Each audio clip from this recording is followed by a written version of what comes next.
Welcome aboard, Sea of Friends, your weekly Sea of Thieves voyage. I'm Last Call for Lunch. I'm Miss Lunch Lady. And I'm Darkest Warhawk. Apologies for the crappy internet if you're watching this live. I don't know what today's.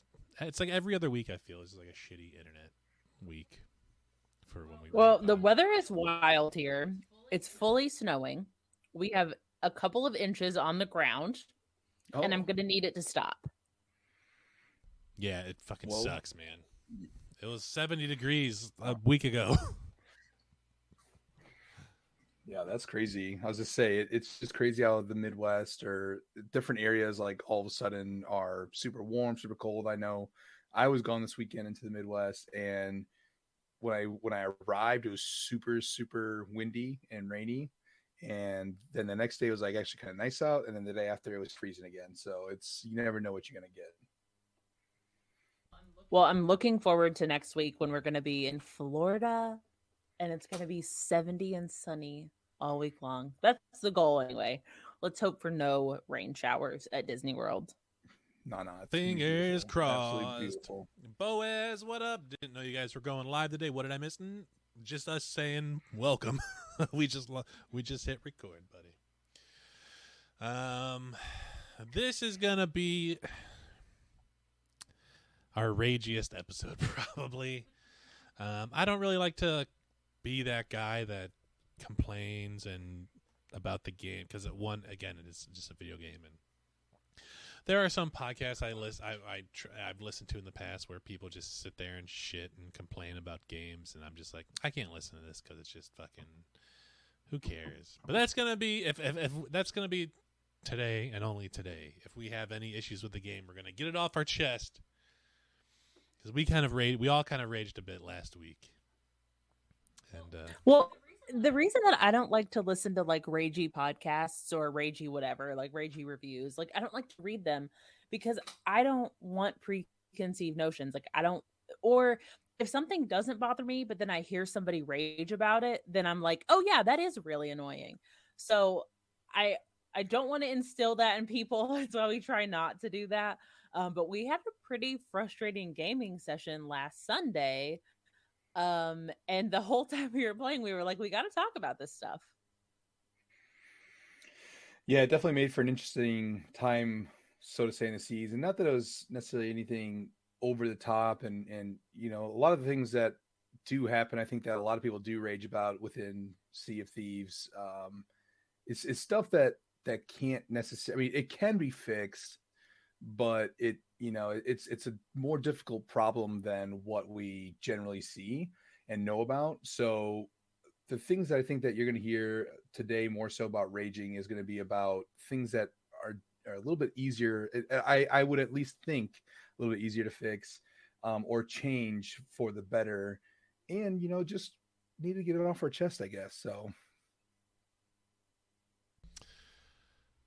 sorry, I kind of lost my train of thought because I was staring at this screen and y'all disappeared, so I made myself disappear as well.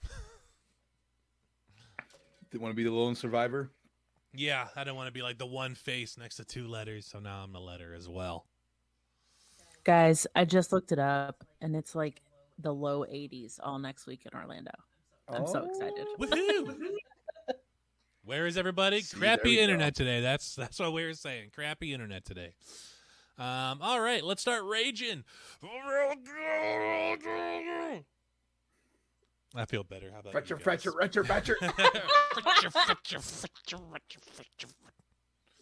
That was good.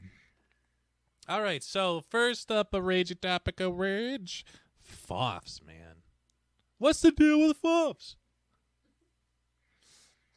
Well, they're fun once you can get to them. That's what I mean. Isn't FOF stand for Fort of Fun, right? Fort. That's right. Oh my God. Yeah. Got a new slogan for it. But it's only fun.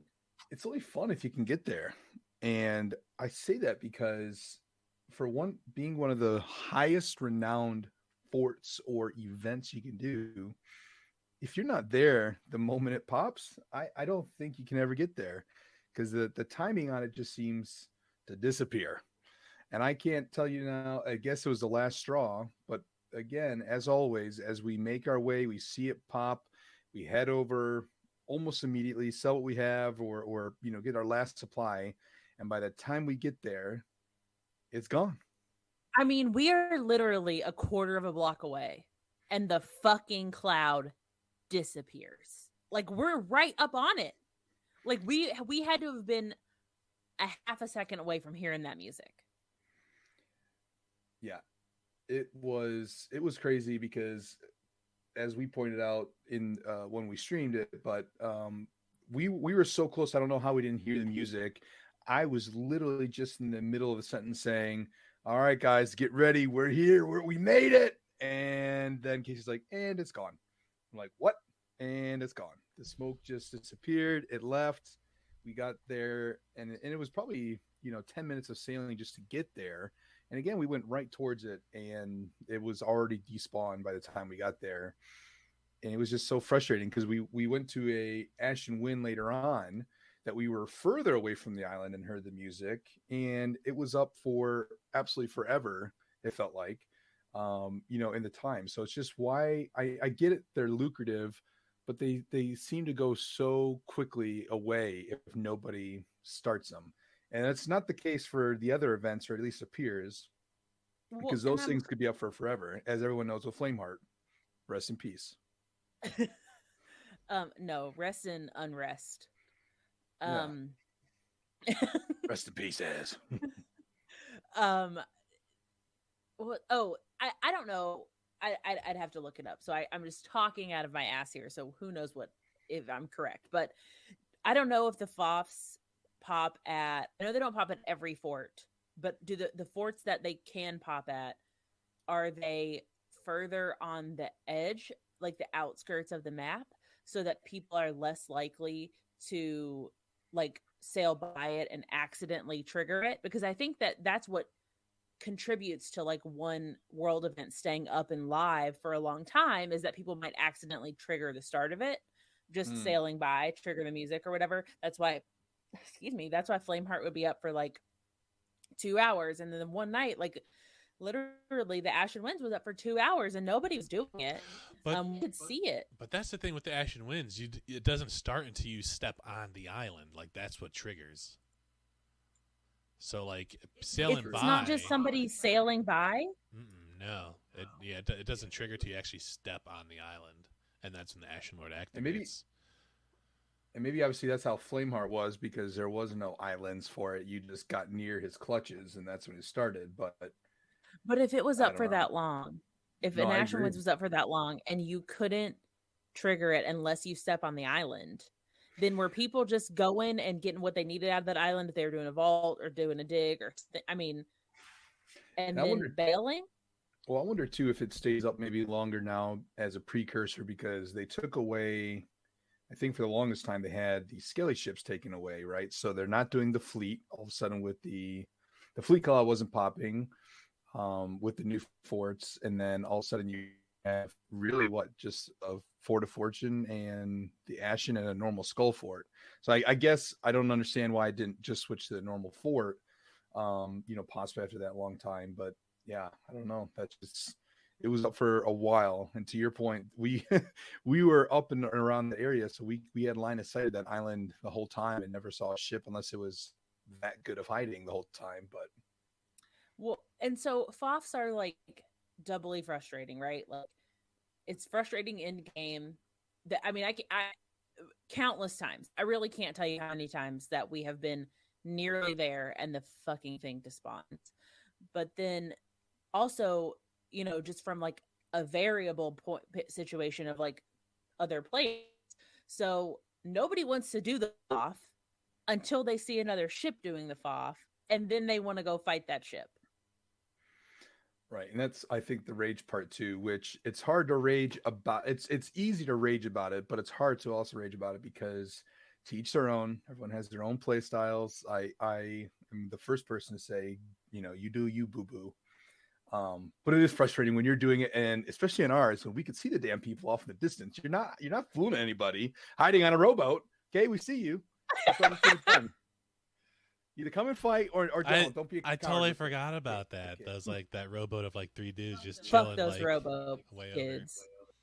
Yeah, that's the thing Yeah. I've always wondered about FOFs is like the respawn timer for it. Like, is it purposefully lower than other things? Because yeah, we've had them disappear in front of us multiple times because no one's there because no one wants to do it because that's the thing. Like, I understand the game is a PvE/VP game. And I'm not one to say like get rid of the PvP or make PvE servers, and I understand the PvP aspect of it and the appeal of it, but I never understood the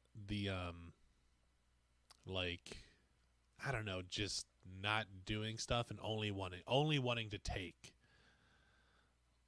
But I mean, some people are only in it for the PvP, so I don't know. But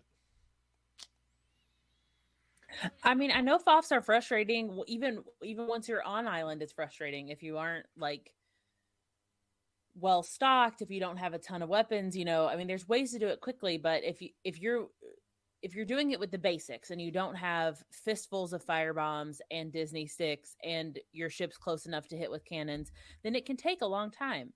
So I could see why somebody doesn't want to do that. But then I don't know, to just hide out and keep coming back. And that's the other thing. I don't understand why you would attack. I don't understand why you would attack a ship that is in the middle of doing the FOF. Like, what are you going to do? Kill all these people, and then you're just going to have to finish the FOF.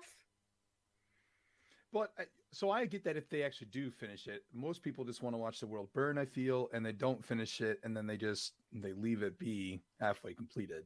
At least you can always come back. I guess for me to just sit there and watch from afar, I guess you kind of get that eeriness of if maybe you just pulled up and you don't know how long they've been there, you just got into the game and maybe you think they're almost at the end, but it's like I couldn't sit there. I'd rather go and slash skellies or do something else and just sit and be like, oh, what happened? Oh, there was an explosion. Oh, okay. We're 20 minutes into this now. How much longer? My brain would go somewhere else. That would be hard for me. Now tucking in general, like on the fort or something, might be a different because I can actually see what's going on and my heart would be pounding. But from so far away and then hoping to row over, and which, by the way, they didn't succeed. So I'm going to put that up there. They did not. I've said it before, and I'll say it again. Well, actually, first, Boaz redeemed 1,500 channel points for no cursing. I don't remember if there was a time limit on that, so I'm just going to try not to curse for the rest of the podcast. What? Definitely put a timer on. I should have. Does that only apply to lunch, or does that apply to all of us? Nah, it only applies to me. I think it needs to be higher amount. 10 minutes. All right, we'll do 10 minutes. 7:47 right now until 7:57. Orf, what up? No, I said it before, and I say it again. For me, tucking for that like a long period of time, if you're not a streamer who has a bunch of people watching that you can entertain, tucking for like an hour, to me personally, I feel is pointless. Like, if you're not entertaining people, then tucking for long periods of time to me is just pointless. It's stupid. It bores me to tears. It definitely boards me. I'm going to play the devil's advocate for those viewers or listeners that are like to talk, because the only sensible reason I can maybe think about it is, when we're playing and all of a sudden you order this big pizza and it just got to your door. I'm like, well, I've got a Ford of Fortune, so I'm going to talk and watch so I can eat my entire pizza by myself since I have nothing else to do. Maybe then. But that's okay. if you're eating a pizza, then I'll let it slide. But even when we tucked on maybe that is why. When we tucked on the Reaper hideout that one day for like 10 minutes, even that I was like, oh my god, can these guys just get here already? Sailing across the damn map. When they started sailing away, I'm like, okay, how long are we gonna do this for? And I'm the one, as I just said, I left. I went and did my own stuff. I got ready for my event that later on, and that that's why I could do it then, and that's why I sympathize at that point. But yeah, 10 minutes, 15 minutes, I was ready to go. Let's see. Orf says the only time we've Anthony? tucked Oh, there he is after scuttling our ship at Reapers. If we saw another boat coming in. Yeah, we See, I like that. I think that's fun. yeah. There's been a small handful of times where we've tucked at Reapers, knowing the ship was going there, and it was usually for revenge. But nothing ever came of the 3 times we've tried it. So we'll maybe we'll try and get better. But we've yet to make a Reaper tuck work, but I think it could be awesome when it actually does pay off. One day we'll get it. We just got to keep practicing. Yeah, practice makes perfect. Because if we do really do it when it is revenge, which it generally is, then that means if we don't do it often, it means we don't get screwed over needing to revenge. Like that damned guy, Meerkat. I'm still looking for the out to sea, buddy. Gotta cook dinner. My internet's crapping out. Seems to have a good pod. You too, man. Enjoy your dinner. Yeah, our internet's shitting on us as well, man. Enjoy your dinner, sir. It's been 3 minutes. You can't say that. S word. Oh, Anthony. Darn it. Ooh. We'll Got him. Start over I don't know again. what the punishment 7:50 is, to 8 o'clock. All right, we'll just start over. There we go. Yeah, what else we got? Who else is mad? What else? Okay. So you raising your hand? She did raise her hand. I am because I'm very passionate about this. So we have been asked in the past, or maybe we've asked ourselves, I don't know, what our favorite islands are and what our least favorite islands are. And I stand by. I stand by this. If we could vote an island off the map, it would be Thieves Haven.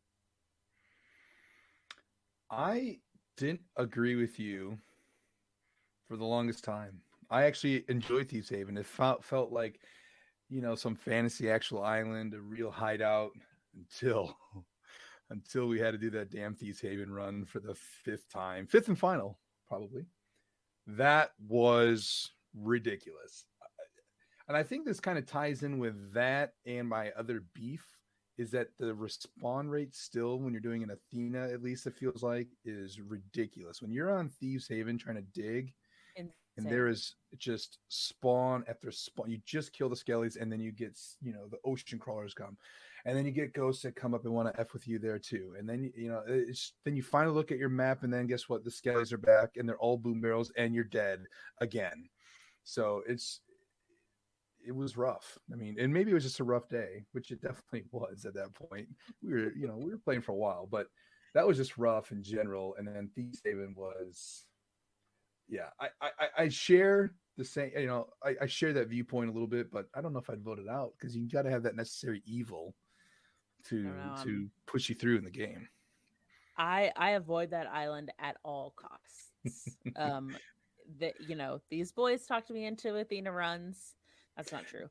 I agreed to the Athena runs, the Thieves Haven Athena runs, because it was Golden Glory weekend and we were trying to get to level 5 as quickly as possible and get that level 5 emissary. And Bill and I only had 2 more to do to get the accommodation. So, and to be fair, it did put us up to what, like 3.5 Athena by doing one of the Thieves Haven run. Oh, totally. Well, it was worth it, but not. I mean, there's definitely, the first time we did it and we were running a galley, the strat of like leaving 2 people on Thieves and in our case, 2 people on Snake. I mean, that's a smart strat. You can go back and forth, you don't have to do the sailing. You can just wait. But the spawn rates on these voyages are absolutely wild. Like there's no way to have enough supplies to not die. Yeah, it was crazy. Go ahead, Lunch. No, I was gonna say, yeah, that's the another part we were raging. We were just raging all weekend. It was just that whole here's like 10 here's 5 skellies through with booms, and then as you're running away from them or fighting them, here's 6 ocean crawlers, and then here's like 5 more phantoms, and it's just like it's just never ending. And it's one of those things, again, I don't like to be that guy where I'm like making suggestions for the game of like, quote unquote fixing the game, because one, I just don't like doing that, but it's like I feel like there should be some sort of like a skelly spawn. Don't let the other enemy type spawn within such with so long between it, you know what I mean? So you don't have like essentially if they have it so like 5 to 6 enemy types can spawn at once, you could have 15 enemies on you at once if that's how it works. You know what I mean?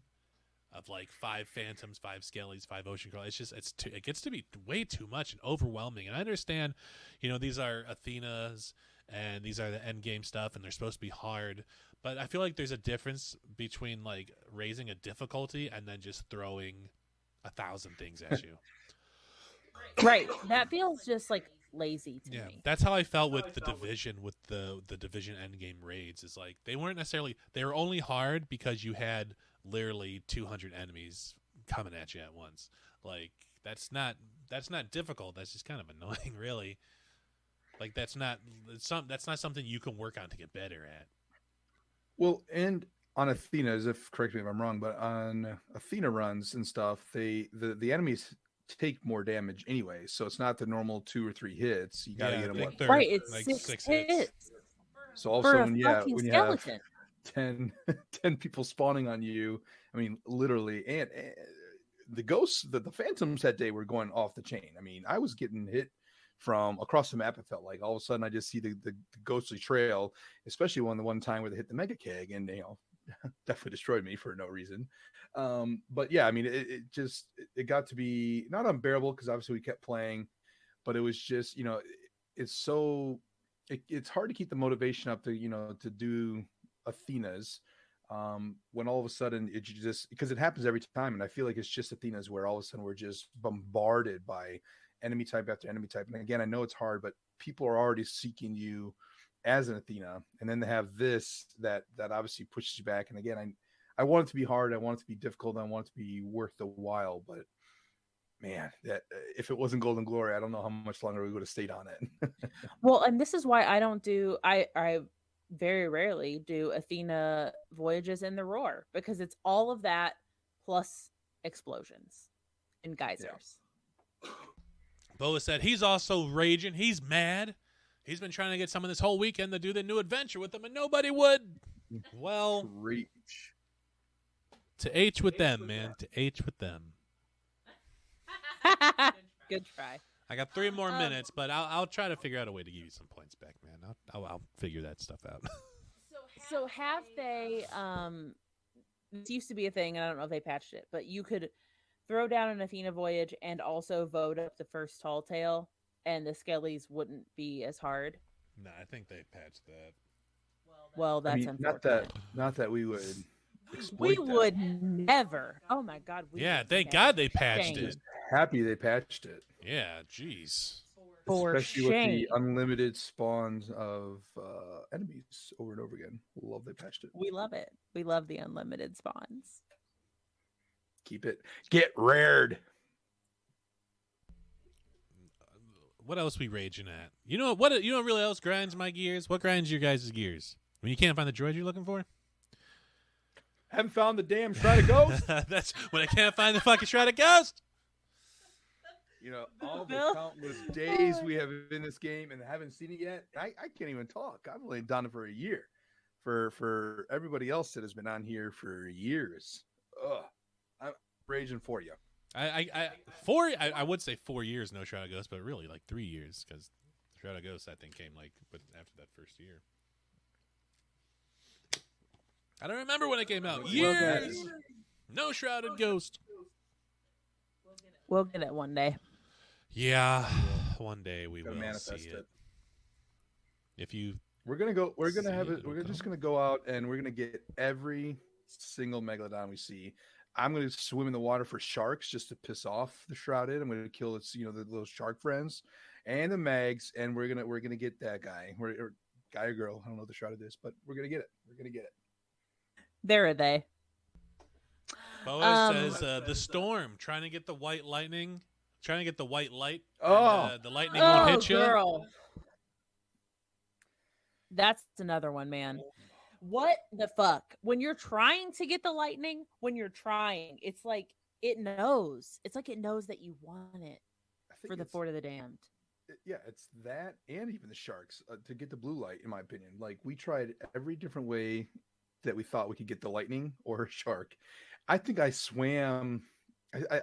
I think I swam from the roar to Golden Sands. Yeah, and not even a shark. And the one time, again, I want one. I swam a damn manifest for like 4 blocks and encountered 6 sharks and had to kill them off with 5 bullets, obviously, and a sword, which I managed to do. But regardless, when I'm trying to get a shark, when I'm trying to get struck by lightning, nothing. Guess what? When we're doing a Fort of Fortune and we finally get the kegs out or we got damn skellies, guess how many times I get struck by lightning? Every damn time I get struck by lightning. But any other time, when I have a sword out shouting at the heavens, nothing. I got one more thing to rage about, and then we can get into a tall tale if you all are done raging. Anyone else have anything else to rage about? Feeling better. I think I'm done. I think I got it all out. I feel better now. Right on. This isn't even like a Sea of Thieves rage. This is a fucking... It's 8 o'clock. I can say it. It's been 10 minutes. This is a fucking Grand Theft Auto rage. Okay? Oh, God. Oh, my God. Wanted... Like, I wanted to get back into Grand Theft Auto and Grand Theft Auto Online. And I haven't played Grand Theft Auto Online in years, since like right before heists came out, so I never did any of the heists or anything. And so I picked up, they just put out that that update for the PS5 and the Xbox Series X. So I picked up that Xbox Series X update. It was like a $10 update, which one I was like, no one else makes you update like for better graphics. You know what I mean? Or higher frame rates. Everyone, especially on Xbox, everyone else is just like, oh, you have it on the Xbox One and you have an Xbox Series X, you automatically get the update, So I shell out the $10 for the update, and no more cursing for another 10 minutes, Boaz. All right, no more cursing. I shell out the $10 for the update. And we download GTA 5 on Casey's Xbox because I, talked her into trying online with me. So, because I like to play games with my wife. And so I want her to play games with me and stuff. And I thought it could be fun, hanging out in Los Santos and robbing some stuff and doing some cool things. And so when you get when you get the Series X update or PS5 update, I have the Series X, so I have the Series X update.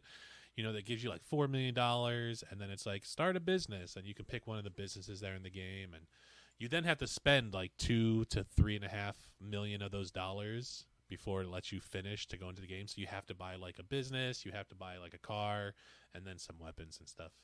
And so we finally, it took like a day and a half to like download onto her system, because again, we're just having crappy internet. That's not a bad word. Little kids can say that word. We were just having bad internet like all week. So she gets in the game. She can't do online until she does the prologue for the story mode. So she does like the first, the prologue in the story mode, and then watches a few cutscenes afterwards. And she gets into the game. And then she gets to the online, and she creates a character, and she does all this stuff, and she does the part of the introduction to the online, like the tutorial and stuff. And then I send her an invite, and she can't play with me because I'm on a Series X, and she's on an Xbox One. That doesn't make any sense. Any other game on Xbox, if you have an Xbox One and I have a Series X and we have that game, we can play together. But since I purchased the Series X update, It's I guess only Series X and Series S people can play together who have that update. It makes no. I was so like bothered by it yesterday. Like when we figured it out, she couldn't play with me. I kind of got like sad for like 10 minutes. I was like, this is so stupid and annoying. I just want to play with my wife and Grand Theft Auto.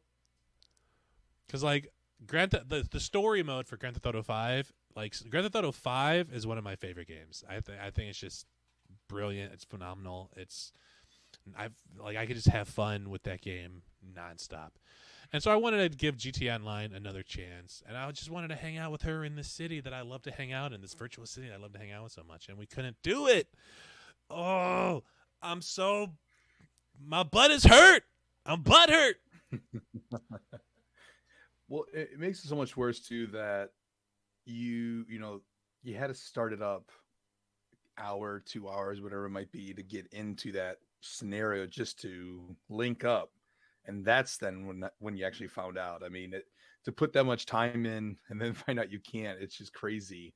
And I think it was I think the new Battlefield that came out, they got some flack for it as well, because apparently they had different lobby sizes depending on if you're on PC, the Series X, PlayStation 5 versus the PlayStation 4 or older Xboxes, because I guess the power or something like that. But it doesn't make sense to me that, they would have their own servers or different launch because of so-called power when it all should be run by the servers anyway. Now, I don't know anything about it, but I know they got a lot of flack about something like that as well. And it's just crazy that for a game, especially Grand Theft Auto, that's been around for forever, they haven't worked something like that out to make it work for both systems. Because then what's the point of upgrading or getting exactly to reward people that stuck with your game? I don't feel like it's a thing that it's a workout thing. I think it's intentional to make you go out and get more. I think it's Rockstar and primarily I think it's also Take-Two Interactive just being greedy bastards. Let's start over the 10 minutes because I said the B word. Being greedy jerks, man. Got him. Because not only that, but then a lot of people are mad because they just announced like a Grand Theft Auto subscription service where it's $5 a month and they give you a bunch of stuff in game, like money every month, like 500,000 in-game dollars every month, and like cars and stuff that other people can't. And people are just really annoyed by that. And then I saw other people saying that like charging people like the $10 for like the upgrade or whatever. It'd be like if they did that on like you bought the game on PC and then they said like, oh, you want to run on like the highest settings, $10 more, please. Like, no other games do that. Could you imagine if Sea of Thieves did that? Like, oh, because you have a Series X now and it looks better and it runs a little fast, runs 60 frames as opposed to 30. You can't play with your friend on the Xbox One because they have running at 30 frames per second. Like, I don't understand. Nothing has changed. The lobbies aren't any bigger. It's just like there's ray tracing and it can run up to like output to like 4K, and then if you want, and then you can run up to like 120 frames. Like, I don't understand the difference and why it can't just be the same. It makes no sense. So now I have two versions of Grand Theft Auto 5 on my Xbox. I have Those aren't small loads. It's like 80 to 90 gigs a piece. So I have like the updated version and then the non-updated version just so I could play with my wife. Oh, but so that at least works though. You can use the old version. Yeah, but it's not the same character though. It's like my older character that I didn't do anything with from like last time I started it up like 2 years ago or whatever. So does that mean you don't have all the money? Are you gonna leave him if he doesn't have all the money? Yeah, because in the other one he owns his own business. Oh, well, look, in the upgraded one, I do have my own nightclub, and I do have like $800,000. But in the non-upgraded one, I have $2 million, right? And I'm, looking to buy that house on stilts. You did show me the house that I you showed you the house, and it's you know what it is. It's what they tell you to buy. It's the ugliest house on the nicest street. Yeah, that's pretty much what it is. And I'm gonna buy a small business, and we can run meth or something. See, in game. Yeah. This is what I don't understand. This is what I can't make peace with about Grand Theft Auto is like just the practice of even pretending to do crime is not fun for me. Well, I think it's I so took her that you to do it a out of game. I do it in game, so you don't do it out of game. I took her to a convenience store and I made her go in there and rob him. And then I had her like yell at the guy to make him like put money in the bag faster. She was like, "Oh wow, it really is going by faster." I will say before we get to the tall tale, I will say like when she first got into the game, she was like stopping at red lights and abiding the rules of the road. And then some people do that in game. You can play it however you want. Okay, yeah. But I feel like after like 2 red lights, I feel like she was just like whatever. I need to go. But yeah. Then I had to get places. I got places to go, banks to rob, guns to buy. I don't know what I'm doing. Yeah. I will say too, way off topic, but back on topic of Sea of Thieves.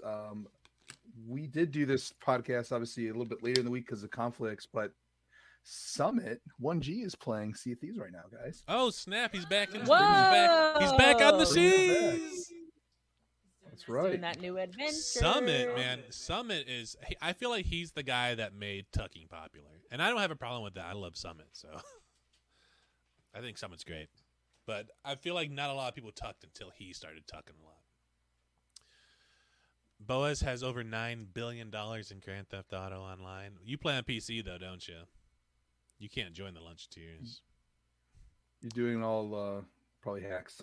$9 billion. I was watching a YouTube video, and then the guy had like $22 billion. I was counting it up. I was like, that's a lot of numbers up there.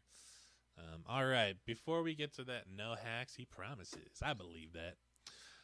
It's time for this week's Boxico. Ciao! Yeah! Yeah. Get it? All right, Bill, do you want to lead us off on this week's Tall Tale? I will. I'd love that. This week's Tall Tale was... it's a very special tall tale. And I'd highly urge you go out and watch the video because I can't and will not do it justice. But we have one of our own, the honorary 4th member of the Sea of Friends, Mr. Boaz himself, took us out on a cutthroat adventure. And it was a wonderful experience where we, as we kind of complained before about trying to do something and then the game won't let you do it.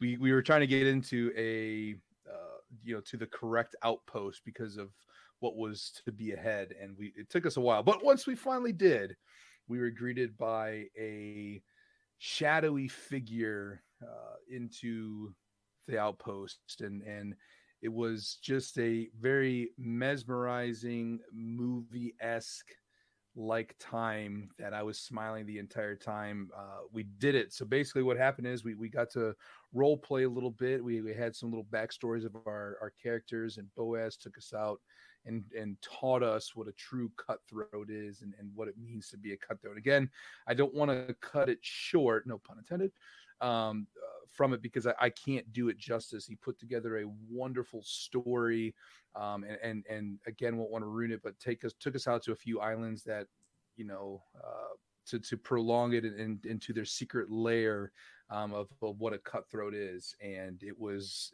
just a really well written, well executed time. And I know it's not really a normal tall tale because, again, I'm telling you, you should definitely go out and check it out just to really get the behind the scenes. Yeah, it was, to me, it was just a wonderful, wonderful time and something that is so unique and something I've never really been a part of. So we went out, and again, like I said, we got to go into their lair. We heard about, the whole backstory and what it means to be a cutthroat. And then we are honorary, I think, cutthroats at the time being. So we're trying to work our way up the ranks. But yeah, simply just a wonderful, wonderful experience and something that I've never experienced on the Sea of Thieves. And really in real life, to be honest with you, and in gaming in general. So I know I probably didn't give it as much justice as it deserves, but definitely check it out. It was something really fun and unique that Boaz really put together special for us. And we love it, man. Thank you again so much. Yeah, man. It was awesome. It was such a blast. And yeah, I've never really done a lot of role playing in games and stuff, but it was so fun. I could do more role play sessions in the future. I had a blast. I really did. I thought it was fantastic. And where can they, if they want to watch and check it out, where can they find that video? That would be, I believe, twitch.tv/DarkestWarhawk. Yep. Yeah, we were both planning on streaming it. I was having OBS issues that morning, so lame. I luckily didn't, so I was able to capture it, and I tried to follow along, make it movie-esque, and there you can see some of our frustrations after. It was a lovely 12-hour stream. I was gonna say that was a really impressive stream. The cutthroat portion of it does happen early in the stream. Yeah, it's like the first. Y'all don't have to watch the first whole thing. hour is the cutthroat stuff, and then the 11 hours after that is just us being frustrated. Yeah, and doing a bunch of Athena stuff during Golden Glory weekend. Yeah. All right, I think that's gonna be it for this week, everybody. We're gonna go ahead off and do adventure number 2, and we'll talk about that next week. If you have any questions, comments, or concerns, please don't have any concerns, but you can tweet at us at the Sea of Friends or email us at seaofriendspodcast@gmail.com. Don't forget to join the Discord and talk to the other luncheteers. You can find the link to the Discord in the description of this podcast or on our social medias. Oh, real quick. Yes, this sir. is for you, Boaz. Yeah.